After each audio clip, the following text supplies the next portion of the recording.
When taking a look at the case study between Dr. Sally Jones and with them hiring on Mr. Wilson, initially I think it was a good idea for them to make that call, especially because um, the whole basis of the agreement was for um, the Mr. Wilson's company to do increased revenues, decreasing administration expenses, and helping manage cash flows. Like obviously, the company was established for 10 years, so they know exactly kind of how they're running their business. But when you get approached with different ways to decrease expenses, especially administration expenses, it's always something to be considered.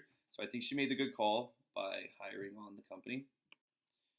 When taking a look at the spreadsheets, it definitely was beneficial for Dr. Jones to hire the management company because um, you can tell that there was continuous growth throughout the couple years. And even though they were spending more money, it's almost the term where you need to spend more money to make more money. And I think um, for them to make that call was beneficial for the company in the long run.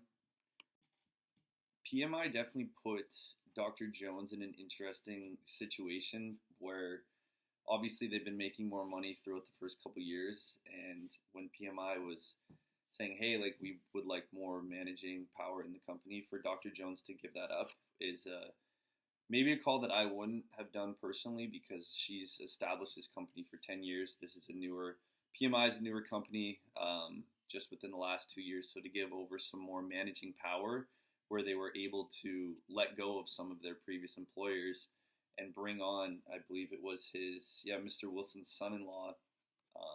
You just don't really want to be doing that when you're owning and running an efficient business, even though bringing on this new management company saved them and made them more money by trimming back some of their old employers and increasing their overall revenue is very beneficial. But when you're putting yourself in a place giving away management power, I would never advise that.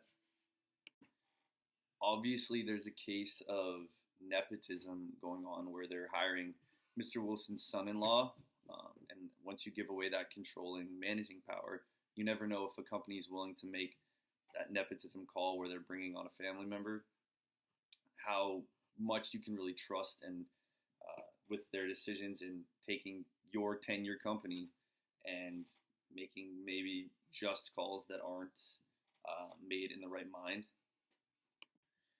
Depending on how Dr. Jones looks at how the relationship is with the management company, like if they're making the money in the long run, obviously it's a business, but when you are working with maybe an unethical group that's bringing on family members and stuff like that, you gotta kind of think what's more important to you, like what's more ethical. Do you want to make more money in the long run, or do you want to work with a company that maybe you can't trust their judgment? So